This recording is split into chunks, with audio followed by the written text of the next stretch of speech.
وعلى آل إبراهيم إنك حميد مجيد اللهم بارك على محمد وعلى آل محمد كما باركت على إبراهيم وعلى آل إبراهيم إنك حميد مجيد محترم و مکرم سامعین، کسی بھی شعبہ سے وابستہ افراد جتنے بھی تشریف فرما ہیں،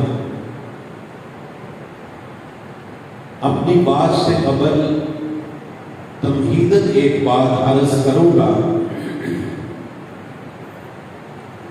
حیات الصحابہ کتاب کے اندر لکھا ہے کہ مسجد نبوی شریف کے اندر جس وقت رسول معظم شفیع المذنبین خاتم النبیین صلی اللہ علیہ وسلم قرآن اور حدیث اور وحی کی باتیں ارشاد فرمایا کرتے تھے، تو سامنے بیٹھنے والے صحابہ اس ادب سے بیٹھا کرتے تھے اور آپس کے اندر اتنی محبت کے ساتھ مل جل کر بیٹھے تھے کہ اگر ایک بڑی چادر خیمہ نما ان کے اوپر ڈال دی جاتی تو درمیان کے اندر خم نہیں آتا تھا۔ جب سے مسلمان ایک دوسرے سے دور ہوئے ہیں، ان کی محبتیں بھی تقسیم ہو چکی ہیں۔ آداب مجلس بھی نبی پاک صلی اللہ تعالی علیہ وسلم اپنی زندگی مبارک کے اندر ارشاد فرما کر گئے۔ تابعین کے اندر ایک تابعی حضرت سیدنا عمر فاروق رضی اللہ تعالی عنہ کے پوتے ہیں۔ بات توجہ سے سنیے گا۔ سالم بن عبداللہ بن عمر ان کا نام ہے۔ یہ حضرت سالم تابعی ہے رحمت اللہ تعالی علیہ، اور حضرت عمر فاروق رضی اللہ تعالی عنہ کے پوتے ہیں۔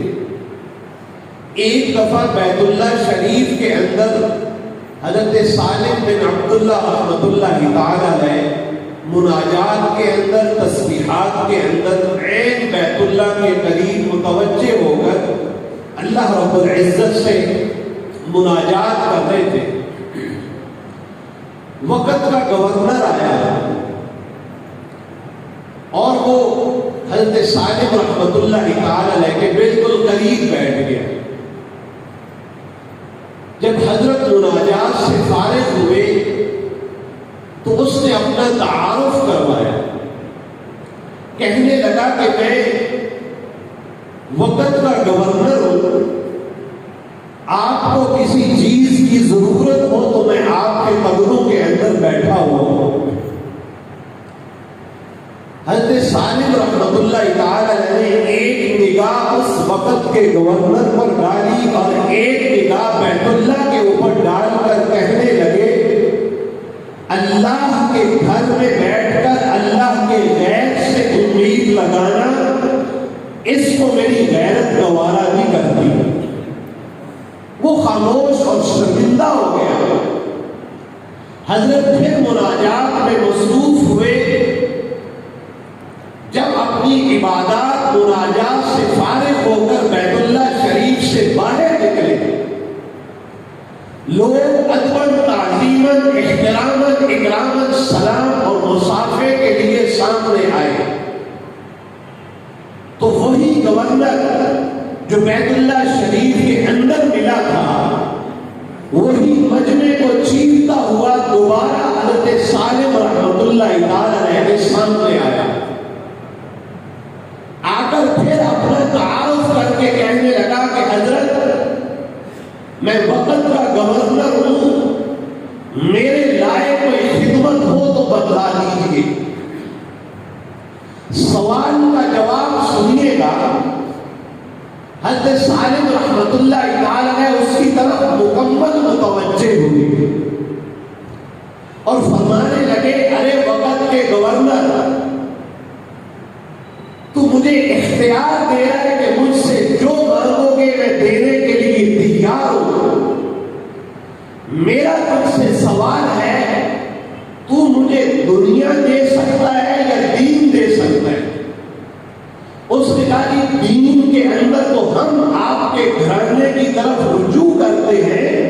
کہ آپ کا گھرانہ علمی خاندان ہے اور آپ حضرت سیدنا امیر المؤمنین عمر فاروق رضی اللہ عنہ کے پوتے ہیں. دین کے اندر تو ہم آپ کے گھرانے کے محتاج ہیں سیکھنے کے لیے. ہاں میں دنیا دے سکتا ہوں، میرے پاس عہدہ ہے، جائیداد دے سکتا ہوں، سونا چاندی دے سکتا ہوں، کوئی پلاٹ آپ کے نام لگا سکتا ہوں. وقت کے تابعی حضرت سالم بن عبداللہ رحمۃ اللہ تعالی علیہ کا جواب سنیے گا. آب زر سے لکھنے کے قابل ہے.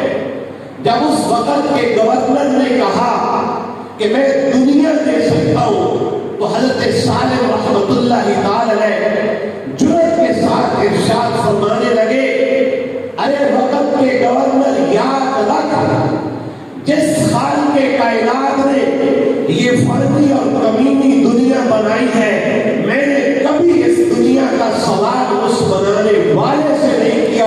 تجھ سے کیا سوال؟ میں نے اس فانی دنیا کا سوال کبھی اس بنانے والے سے نہیں کیا، تجھ سے کیا کروں؟ یہ واقعہ بتلاتا ہے کہ جہاں اللہ کی تعظیم، جہاں اللہ کے احکامات، جہاں رسول مکرم کی باتیں اور گفتگو ہو رہی ہو، وہاں ہمارے ظاہری کام، وہاں دل کی توجہ اور دل و دماغ اگر اس بات کی طرف توجہ نہیں ہوگی تو کسی بھی بات کا کوئی فائدہ نہیں ہوگا. یہی وجہ ہے جب ہمارے اندر آداب مجلس نہیں ہے تو ہمارے دل کی مثال اسی برتن جیسی ہو جاتی ہے جس کو ٹونٹی کے نیچے الٹا یا ٹیڑھا کر کے رکھ دیا جاتا ہے. پانی کے قطرے گریں گے لیکن وہ پیالہ پھٹ تو سکتا ہے لیکن اس کے اندر پانی کے قطرے سما نہیں سکتے. اس لیے میں ادباً، تعظیماً، احتراماً آپ سے کہتا ہوں، جہاں اللہ کی باتیں، اللہ کے رسول کی باتیں، اللہ کے رسول کے چاہنے والے کی باتیں ہو، میں اس بات کو مزید آگے بڑھاتا ہوں. ایک احترام تو نبی مکرم صلی اللہ علیہ وسلم کا ہے، وہ تو شان ہی بڑی بلند ہے جس کے بارے میں شاعر فارسی میں کہتا ہے، ہزار بار بشوئے دہن سے مجھ کو گلاب، کہ اگر میں ہزار بار بھی عرق گلاب مجھ کو عنبر کے ساتھ اپنے منہ کو، دہن کو، زبان کو دھو دوں تو مجھے پھر بھی ان کا تذکرہ کرتے ہوئے شرم اور حیا محسوس ہوتی ہے کہ وہاں کا احترام بہت زیادہ ہے. یہ تو ہے ان کا احترام. میں اپنے عقیدے کی وضاحت کے لیے کہتا ہوں، مسجد نبوی کے وہ سنگریزے جن کی نسبت نبی پاک علیہ السلام کے سجدے رکوع سے ہو گئی، ازواج مطہرات کے حجروں سے ہو گئی، وہ مسجد نبوی کے مبارک پتھر جنہوں نے نبی پاک علیہ السلام کی ایڑیوں کے بوسے لیے تھے، میرے نزدیک اس کائنات کے اندر سونا، چاندی، ہیرے، جواہرات کی ان سنگریزوں کے مقابلے کے اندر ایک رتی برابر کوئی قدر نہیں ہے. ہمارے نزدیک قدر ان پتھروں کی بہت زیادہ ہے جنہوں نے نبی پاک صلی اللہ علیہ وسلم کے جسم اقدس کو چھوا ہے. میں یہاں تک عرض رکھتا ہوں، جو چیز حضرت خاتم النبیین صلی اللہ علیہ وسلم سے جڑتی گئی، اللہ رب العزت نے ان کی تعظیم اور شان کو بھی بلند کر دیا. میں آپ کو ایک حدیث پاک سناتا ہوں، علماء موجود ہیں، پڑھے لکھے حضرات کا طبقہ ہے. آج آپ جس ذہن کے ساتھ اس حال کے اندر تشریف لائے، یہ کوئی سیاسی اجتماع نہیں ہے، یہ کوئی دیگر دنیاوی معاملات پر مبنی اجتماع نہیں ہے. اس کا ایک گزرتا ہوا لمحہ میری اور آپ کی اور پوری امت کی نجات کا ذریعہ ہے، جس کے اندر اللہ اور اس کے رسول صلی اللہ علیہ وسلم کی گفتگو ہو رہی ہے.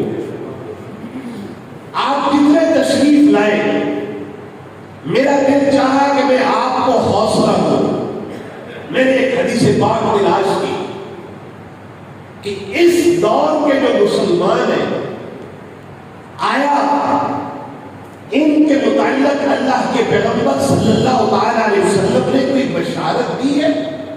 تو مجھے ایک حدیث پاک ملی. ہر حدیث پیاری ہے، ہر قول آگے سچ سے لکھنے کے قابل ہے. یہ جو امت کا آخری طبقہ ہے، یہ جو ہم آخر امت کہلا رہے ہیں، ان کے متعلق نبی پاک صلی اللہ تعالی علیہ وسلم نے کیا بشارت دی؟ سنیے گا. ایک دفعہ حضرت خاتم النبیین سب کہہ صلی اللہ، یا کوئی نماز کوئی بڑا اونچی آواز سے پڑھ سکتے، کوئی منع نہیں، پڑھے صلی اللہ. ایک دفعہ پڑھیں گے 10 رحمتیں، من صلی علیہ واحدۃ صلی اللہ علیہ عشرہ. ایک دفعہ پڑھیں گے 10 رحمتیں، ایک دفعہ پڑھیں گے 10 درجے بلند، ایک دفعہ پڑھیں گے 10 گناہ کی معاف ہو جائیں. جتنا پڑھتے جائیں گے درجے بلند ہوں گے، گناہ معاف ہو جائیں گے، رحمتوں کا نزول ہوتا چلا جائے گا. ایک دفعہ یہ جو آخر امت ہے جس کے اندر ہم جا رہے ہیں، یہ امت کا آخر ہے، ان کے متعلق نبی پاک صلی اللہ تعالی علیہ وسلم نے بشارت دی. سنیے گا دل کے کانوں سے. حدیث پاک ہے، نبی پاک صلی اللہ علیہ وسلم نے ارشاد فرمایا، ایک دفعہ خوشخبری ہو اس آدمی کو جس نے مجھے دیکھا اور دیکھ کر ایمان لایا. میں پھر کہہ رہا ہوں، اور نبی پاک علیہ السلام کی عادت شریفہ تھی. آج میں نے شمائل ترمذی کھولی تو اس کے اندر نبی پاک علیہ السلام کے گفتگو کے انداز لکھے ہوئے تھے، سمجھانے کا انداز لکھا ہوا تھا، اور ان اندازوں کے اندر نرالا اور انوکھا انداز یہ تھا کہ نبی پاک صلی اللہ علیہ وسلم مخاطب کے ذہن کو دیکھ کر گفتگو فرمایا کرتے تھے. اور اکثر دفعہ آپ علیہ السلام بات کو سمجھانے کے لیے ایک بات کو 3 دفعہ نقل کیا کرتے تھے تاکہ مجمع کو بات خوب سمجھ آ جائے، ذہن نشین ہو جائے. تو میں دوبارہ کہہ رہا ہوں، سنیے گا، حدیث پاک یاد کریں، یاد رکھیں. اللہ کے پیغمبر علیہ السلام نے ارشاد فرمایا، جو مسلمان 40 حدیثیں یاد کر لے، پورا عالم نہیں بنا، وقت نہیں ملا، ہر ایک نہیں بن سکتا. کسی نے تجارت کے شعبے میں جانا ہے، دیگر منصبوں پر جانا ہے، لیکن محروم کوئی بھی نہیں ہے. حدیث پاک ہے، جس مسلمان نے اپنی زندگی کے اندر فقط 40 حدیثیں یاد کر لی، قیامت کے دن وہ علماء کی صف سے اٹھایا جائے. کوشش کریں اس ربیع الاول سے ابتدا کریں کہ اگلے ربیع الاول تک فجر کی نماز پڑھ کے کسی بھی عالم دین کے پاس گئے. نبی پاک صلی اللہ تعالی علیہ وسلم کے معجزات میں سے ایک عظیم معجزہ ہے جس کے متعلق آپ علیہ السلام نے فرمایا، اعطیت بجوامع الکلم، فرمایا مجھے چھوٹے چھوٹے کلمے دیے گئے ہیں، مجھے چھوٹی چھوٹی باتیں اور کلام دی گئی ہے. وہ بات چھوٹی ہوگی، وہ ایک سطر کی حدیث پاک ہوگی، لیکن سمندر کی گہرائیں اس کے اندر سمائی ہوئی ہوگی. تو کیا فرمایا، جس نے 40 حدیثیں یاد رکھی. دیکھیں ایک چھوٹی سی حدیث ہے، آپ نے فرمایا انما بعثت معلما، مجھے استاد بنا کر بھیجا گیا. آدھی سطر کی حدیث ہے، آپ اس کو 5 دفعہ پڑھیں گے یاد ہو جائے گا. ایک حدیث اور سنیے گا، نبی پاک صلی اللہ علیہ وسلم نے فرمایا الدین النصیحہ. صرف 2 لفظ ہے حدیث پاک میں، یہ 2 تو میں آپ کو یاد کروا دیتا ہوں، مجھے ثواب ملے گا، قیامت کے دن آپ کے صدقے مجھے جنت مل جائے گی. ایک حدیث میں نے آپ کو یاد کروائی، انما بعثت معلما، سب کا انما بعثت معلما، اللہ نے مجھے استاد بنا کر بھیجا ہے. ابتدا ہو گئی 40 حدیثوں کی. دوسری حدیث بھی یاد کر لیجیے گا، حضرت خاتم النبیین صلی اللہ علیہ وسلم نے فرمایا الدین النصیحۃ. آپ بھی پڑھ لیجیے برکت کے لیے، الدین النصیحۃ، دین سراسر خیر خواہی کا نام ہے. حدیث پاک کا ترجمہ کہ دین سارے کا سارا خیر خواہی ہے. جہاں خیر خواہی نہیں ہے وہ دین نہیں ہے، اور جہاں سراسر خیر خواہی ہے وہ دین ہے. یہ دو حدیثیں میں نے اس لیے آپ حضرات کو بتلائی کہ آپ اس منصب پر قیامت کے دن آ جائیں کہ علماء صلحاء شہداء کی صف کے اندر آپ کا بھی شمار ہو جائے. آپ آج سے ابتدا کریں کہ میں نے اپنی زندگی کے اندر خود بھی اپنی اولاد کو 40 حدیثیں ترجمے کے ساتھ یاد کروائی. تو میں عرض کر رہا تھا یہ جو امت کا آخر ہے ان کے متعلق نبی پاک علیہ السلام نے کیا بات ارشاد فرمائی. اس سے قبل ایک بات سنیے گا جو اصل میری بات کا خلاصہ ہے. حضرت خاتم النبیین صلی اللہ علیہ وسلم دنیا کے اندر تشریف لائے. ان کا آنا رحمت. سب کہیں ان کا آنا رحمت. صرف انسانوں کے لیے نہیں, صرف جنات و فرشتوں کے لیے نہیں, اللہ رب العزت نے لقب سے نوازا وما ارسلناک الا رحمتا للعالمین کہ میرے پیغمبر کو جو اس دنیا کے اندر بھیجا جا رہا ہے یہ تمام جہانوں کے لیے رحمت للعالمین بن کر آئے. یہ آپ علیہ السلام کی صفت عالیہ ہے کہ آپ علیہ السلام تمام تر جہانوں کے لیے رحمت بن کر آئے. آپ علیہ السلام دنیا میں تشریف لے آئے. دنیا میں تشریف لانے کے بعد میرے اور آپ کے اوپر نبی پاک علیہ السلام کا کیا حق ہے. میرے بیان کا موضوع یہی ہے, اسی کے اوپر میں اختصاراً بات عرض کروں گا.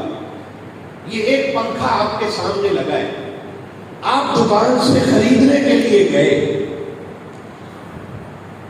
آپ کا ایک مقصد ہے کہ گرمی آ چکی ہے, اگر میں چھت کے پنکھے کا انتظام کروں گا تو میں بھی میری آل اولاد بھی اس کو اس پنکھے کے ذریعے ٹھنڈی ہوا ملے. ہر کام کا کوئی نہ کوئی مقصد ہوتا ہے. کوئی بھی چیز آپ خریدتے ہیں بیچتے ہیں اس کا ایک مقصد ہوتا ہے.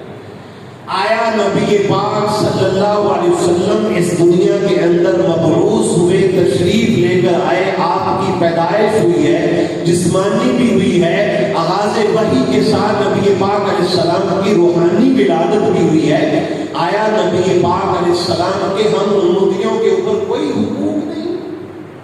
جو دین اسلام قرآن کے حقوق بتلا رہا ہے, والدین کے حقوق بتلا رہا ہے, پڑوسیوں کے حقوق بتلا رہا ہے, معلم کے حقوق بتلا رہا ہے, چھوٹوں کے حقوق بتلا رہا ہے, جانوروں کے حقوق بتلا رہا ہے, پرندوں کے اور چرندوں کے, یہاں تک کہ رینگنے والے موذی جانوروں تک کے حقوق نبی پاک علیہ السلام اور شریعت محمدیہ بتلاتی ہے.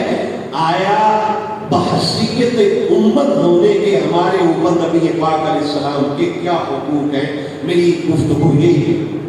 سب سے پہلا حق میرے اوپر بھی آپ کے اوپر بھی نبی پاک صلی اللہ علیہ وسلم کا یہ ہے کہ ہم اپنے رسول مکرم کے اوپر کامل ایمان لے کر آئیں.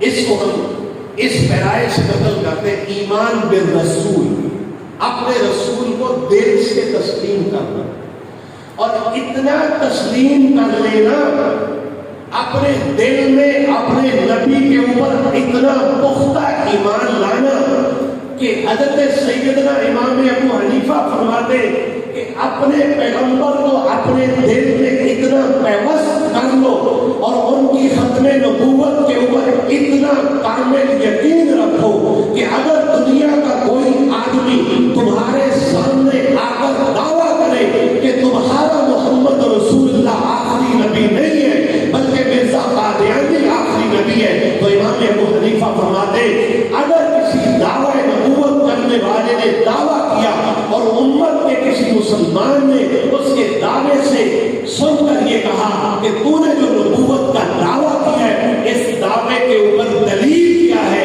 امام ابو حنیفہ فرماتے دلیل مانگنے والا بھی کافر ہو جائے.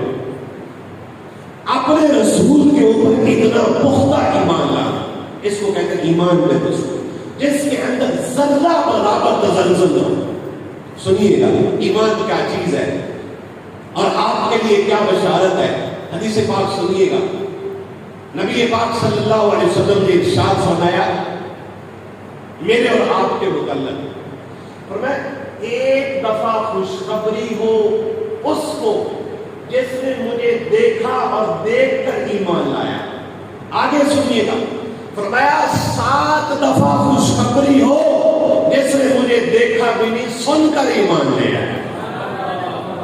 ایک دفعہ اس کو خوشخبری جس نے دیکھ کر ایمان لایا، اور فرمایا 7 دفعہ خوشخبری ہو جس نے دیکھا بھی نہیں ہے پھر بھی میرے اوپر ایمان لے کر آیا۔ اس سے مراد یہ آخری امت ہے جنہوں نے نبی پاک صلی اللہ علیہ وسلم کو سنا ہے، پڑھا ہے، دیکھا نہیں ہے۔ دوسری حدیث پاک سنیے گا، آپ صلی اللہ علیہ وسلم نے ایک دفعہ چاہت فرمائی میرے اور ہم گناہگاروں کے متعلق۔ ایک دفعہ حدیث پاک میں آتا ہے آپ صلی اللہ علیہ وسلم نے اپنی خواہش کا اظہار فرمایا، تمنا کی۔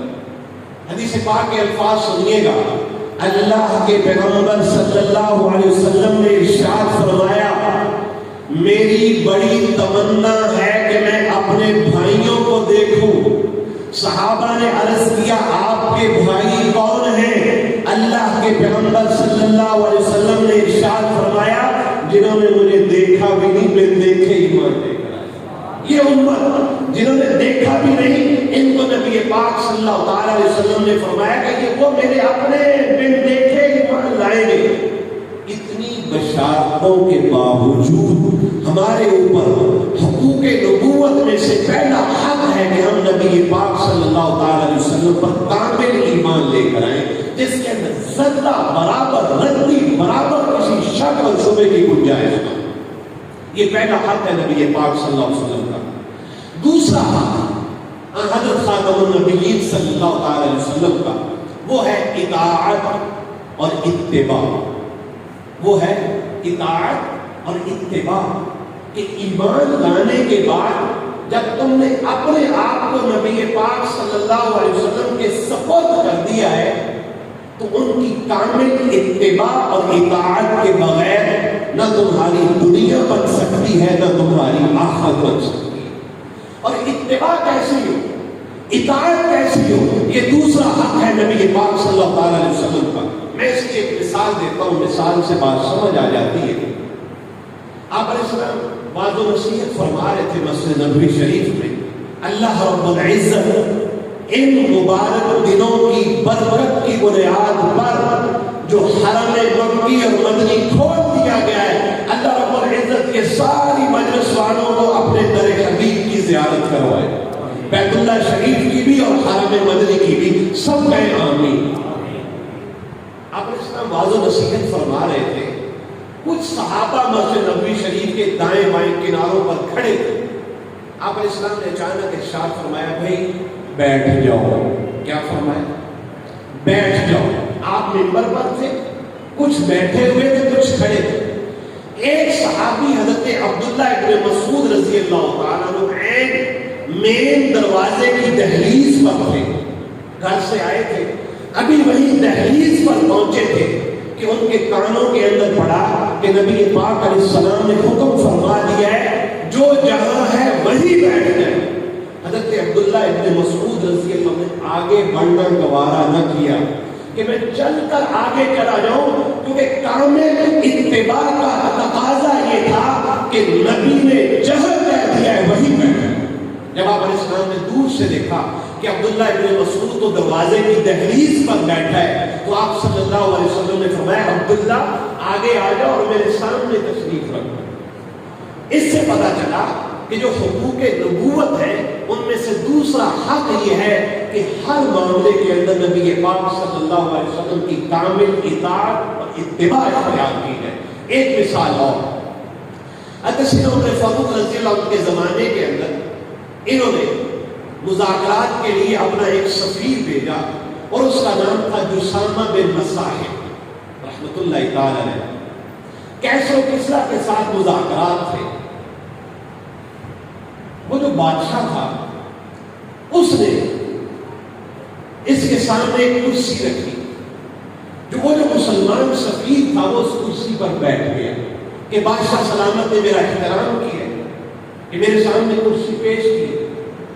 حضرت بیٹھ تو گئے لیکن جیسے ہی اس کرسی کے بازوؤں پہ اوپر ہاتھ رکھا اور نیچے آنکھیں جھکا کر دیکھا کہ یہ کرسی تو سونے اور چاندی کی ہے اور اللہ کے پیغمبر علیہ السلام نے مردوں کے لیے سونے اور چاندی کا استعمال منع فرمایا، تو فوراً کرسی سے اترے اور نیچے زمین پر بیٹھ گئے۔ بادشاہ کیا کہنے لگا؟ کہنے لگا گا جی میں نے آپ کا احترام کیا، میں نے سونے کی کرسی بچھائی، چاندی کے نگینے جڑے ہوئے ہیں، ہیرے ہیں، یاقوت ہیں، اور آپ نے احترام پسند ہی نہیں کیا، آپ کرسی پر بیٹھے فوراً نیچے بیٹھ گئے، فرمانے لگے بادشاہ جب اللہ کے پیغمبر نے کہہ دیا کہ میری امت کے مردوں کے لیے سونے کا استعمال جائز نہیں ہے، میں بیٹھا تو تھا، میرے علم میں نہیں تھا، لیکن یہ کرسی سونے اور چاندی کی ہے، جہاں اللہ کے پیغمبر کا حکم آ گیا ہے مجھے مٹی کے اوپر بیٹھنا گوارا ہے، لیکن میں رسول مکرم کی نافرمانی کرنا گوارا نہیں کر سکتا۔ ہمارے یہاں رواج ہوتا ہے بیٹے کی منگنی ہے، بیٹی کی منگنی ہے، سب سے پہلے نکاح سے قبل جو انبیاء کی سنت ہے، سب سے پہلے کہ امت حقوق نبوت کو مسلنے کے لیے آنے والے دلہے کو منگنی کے اوپر سونے کی انگوٹھی پہنا کر سب سے پہلے نکاح کی بنیادوں کے اندر حرام کام استعمال کرنا۔ یہ اتباع نہیں ہے، یہ فیشن ہے۔ یاد رکھیں ایک صحابی آئے، کامل اتباع کیا ہے؟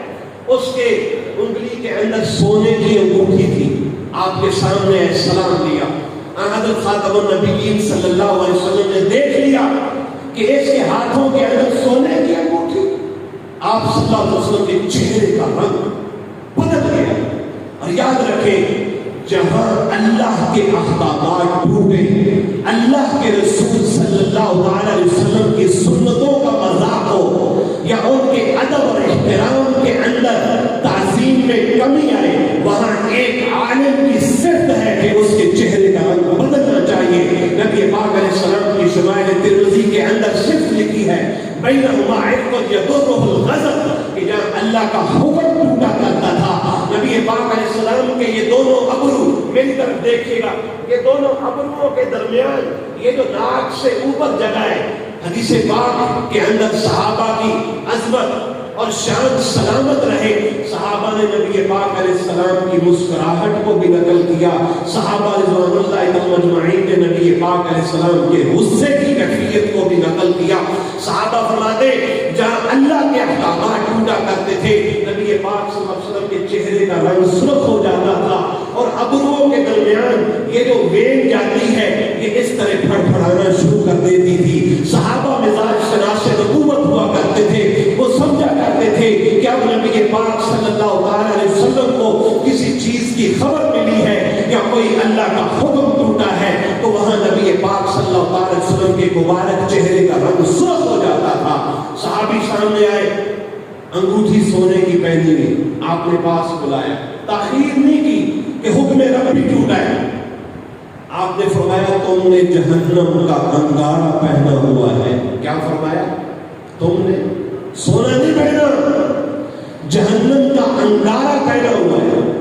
پھر اس کے بعد نبی پاک صلی اللہ علیہ وسلم نے غصے کے ساتھ وہ انگوٹھی اس کی انگلی سے نکالی، دور پھینک دی۔ اس کے بعد اتباع دیکھیں، اطاعت دیکھیں۔ آپ علیہ السلام اپنے حجرہ مبارک میں تشریف لے گئے، وہ صحابی جس کی انگوٹھی پھینک دی گئی تھی، دوسرے صحابہ آئے، آ کر کہنے لگے اٹھو اور اپنی قیمتی انگوٹھی اٹھا لو، مدینے کے بازار میں لے جاؤ، گھر کا راشن غلہ اناج آ جائے گا، بیوی کو دے دو، بیٹیوں کو دے دو۔ صحابی رسول تنبیہ ارشاد فرمانے لگے سنو، جس چیز کے اوپر میرے پیغمبر نے نفرت کی نگاہ ڈال دی ہے، میری گردن تو کٹ سکتی ہے، میں اس کی طرف دیکھنا بھی اپنی نظروں کے لیے حرام سمجھتا ہوں۔ یہ نبی پاک صلی اللہ علیہ وسلم کا دوسرا حق ہے۔ پہلا حق کیا ہے؟ یاد کیجیے گا، ایمان لانا۔ دوسرا حق نبی پاک صلی اللہ علیہ وسلم کی کامل اتباع اور اطاعت اختیار کرنا۔ تیسرا حق محبت اور تعظیم کرنا۔ تیسرا حق ہے نبی پاک علیہ السلام کا، بعد از خدا بزرگ دوئی قصہ مختصر، کہ اس کائنات کے اندر اللہ رب العزت کے بعد ساری کائنات کی عزتیں ایک طرف، ساری کائنات کا احترام ایک طرف، جو آمنہ کے لال شفیع المذنبین کی تعظیم ہے اس کا کوئی مقابلہ نہیں کر سکتا۔ اس کو کہتے ہیں بعد از خدا بزرگ دوئی قصہ مختصر۔ یہ تیسرا حق ہے کہ امتی ہونے کے ناطے ایمان میں رسول بھی ہو، اطاعت اور اتباع بھی ہو، اور تیسرا حق نبی پاک صلی اللہ علیہ وسلم کا یہ ہے کہ ہر امتی کے دل کے اندر نبی پاک علیہ السلام کی کامل محبت بھی ہو اور تعظیم بھی ہو۔ اچھا وہ تعظیم کیسی ہونی چاہیے؟ ایک مثال دیتا ہوں، مثال سے بات سمجھ آ جاتی ہے۔ حضرت ابو سفیان شروع کے اندر مسلمان نہیں ہوئے تھے، غالباً صلح حدیبیہ کا موقع تھا، آپ صلی اللہ علیہ وسلم مدینہ پاک میں تھے یا اس کے بعد کا واقعہ ہے۔ ابو سفیان مکہ المکرمہ سے چلے اور مدینہ طیبہ چلے گئے مذاکرات کے لیے، کچھ وقت لینا تھا۔ تو ابو سفیان کی ایک بیٹی حضرت ام حبیبہ اس امت کی ماں ہے اور نبی پاک صلی اللہ علیہ وسلم کی زوجہ مطہرہ ہے، حضرت ابو سفیان کی بیٹی۔ وہ پہلے مسلمان ہو چکی تھی اور نبی پاک علیہ السلام کی زوجہ بننے کی سعادت ان کو حاصل ہو چکی تھی۔ حضرت ابو سفیان اس وقت مسلمان نہیں ہوئے تھے، یہ مدینہ پاک کے اندر گئے، آپ صلی اللہ علیہ وسلم سے ملاقات ہوئی تو دل میں سوچا کہ میں نے واپسی مکہ المکرمہ چلے جانا ہے، چلو جاتے جاتے اپنی بیٹی کو مل لیتا ہوں، جاتے جاتے اپنی بیٹی کو مل لیتا ہوں۔ حضرت ام حبیبہ رضی اللہ تعالیٰ عنہا جو نبی پاک علیہ السلام کی بیوی تھی، زوجہ محترمہ تھی، ابو سفیان کی وہ بیٹی تھی، وہ گھر میں تشریف فرما تھی۔ ابو سفیان نے دروازہ کھٹکھٹایا، ہوا یہ کہ چارپائی بچھی ہوئی تھی، اس چارپائی کے اوپر نبی پاک علیہ السلام کا بستر مبارک لگا ہوا تھا۔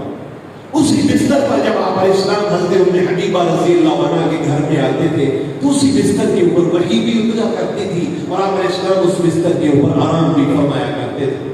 وہ بستر بچھا ہوا، ابو سفیان آئے، صحن میں چلتے چلتے جب اس بستر پر بیٹھنے لگے جس کے اوپر نبی مکرم شفیع المذنبین صلی اللہ علیہ وسلم آرام فرمایا کرتے تھے، جیسے ہی چارپائی کے قریب آئے حضرت ام حبیبہ رضی اللہ عنہ نے فوراً وہ بستر لپیٹ لیے۔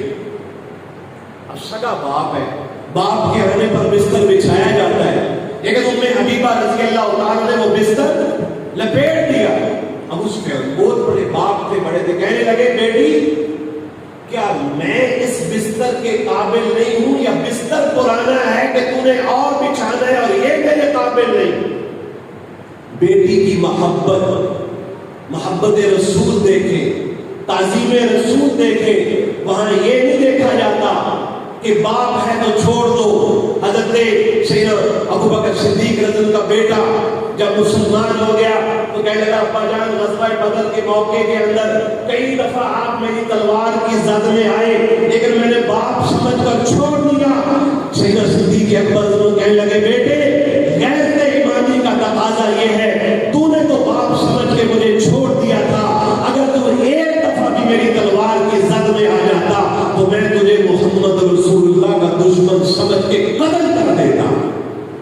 یہ محبت اور تعظیم ہے۔ تو ابو سفیان کہنے لگے ام حبیبہ یہ بستر میرے قابل نہیں ہے یا میں اس بستر کے قابل نہیں ہوں۔ تو وہ کہنے لگی ابا جان باپ اور بیٹی کی نسبت ایک طرف، لیکن آپ کے عقائد کفریہ ہیں، شرک کی بو آ رہی ہے، اور یہ بستر وہ ہے جس کے اوپر جبرائیل امین وحی لے کر آتے۔ میں پسند نہیں کرتی کہ کسی مشرک اور کافر کا جسم میرے نبی کے بستر کے ساتھ بھی مس ہو جائے۔ یہ نبی پاک صلی اللہ علیہ وسلم کا تیسرا حق ہے، ایمان بالرسول، اطاعت و اتباع، اور تیسرا حق محبت اور تعظیم۔ آخری حق بیان کر کے اپنی بات کو ختم کر رہا ہوں۔ اس امت کے اوپر آخری حق یہ ہے کہ یہ امت کثرت کے ساتھ نبی پاک علیہ السلام پر درود شریف بھی بھیجے، اور ہر لمحہ ہر امتی وسائل ہیں یا نہیں اپنے دل میں شوق رکھے کہ میں نے اللہ کے پیغمبر صلی اللہ علیہ وسلم کی قبر مبارک کی زیارت کرنی ہے۔ یہ بھی اس امت کا حق ہے، نبی پاک علیہ السلام کا حق ہے۔ آپ علیہ السلام نے فرمایا قیامت کے دن سب سے زیادہ میرے قریب وہ ہوگا جو کثرت کے ساتھ میرے اوپر درود و سلام بھیجے گا۔ اور محدثین نے اس حدیث کی تفسیر میں اکثرہم علیہ کہ کتنی کثرت سے پڑھا جائے، ایک مسلمان کتنی کثرت سے نبی پاک علیہ السلام پر درود شریف پڑھے، کسی بھی شعبے سے تعلق رکھے۔ علماء نے اس کے 3 درجے بیان کیے۔ کم سے کم ہر امتی پر حق ہے کہ وہ ایک دن کے اندر 300 دفعہ، 1000 دفعہ یا 3000 دفعہ درود شریف پڑھے گا تو قیامت کے دن نبی پاک علیہ السلام کی صحبت اس کو نصیب ہو جائے.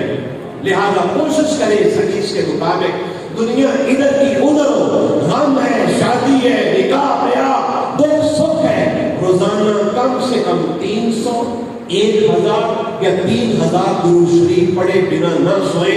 دنیا جہان کے سارے غموں کا علاج، ڈپریشن کا علاج، قرضے کا علاج، پریشانیوں کا علاج اللہ رب العزت نے نبی پاک صلی اللہ علیہ وسلم کے اوپر صلاۃ و سلام بھیجنے کے اندر لکھا ہے. اور آخری حق یہ ہے کہ ہر امتی اپنے دل کے اندر شوق رکھے کہ میں نے نبی پاک صلی اللہ علیہ وسلم کی قبر اطہر کی زیارت کرنی ہے.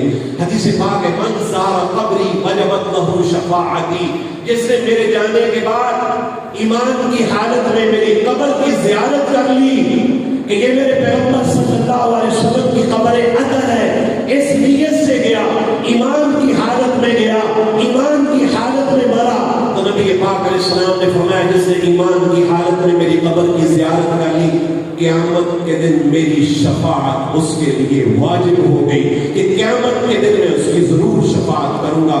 اللہ جل شانہ سے توفیق کی دعا ہے، جو کچھ گناہگار کی زبان سے نکلا مجھے بھی اور سب حضرات کو عمل کی توفیق نصیب فرمائے. اور جنہوں نے یہ گلشن سجایا ہے آپ کے سامنے علماء اور بالخصوص ہر مسلک سے علماء یہاں تشریف فرما ہیں اور ہر شعبے سے تعلق رکھنے والے افراد یہاں موجود ہیں.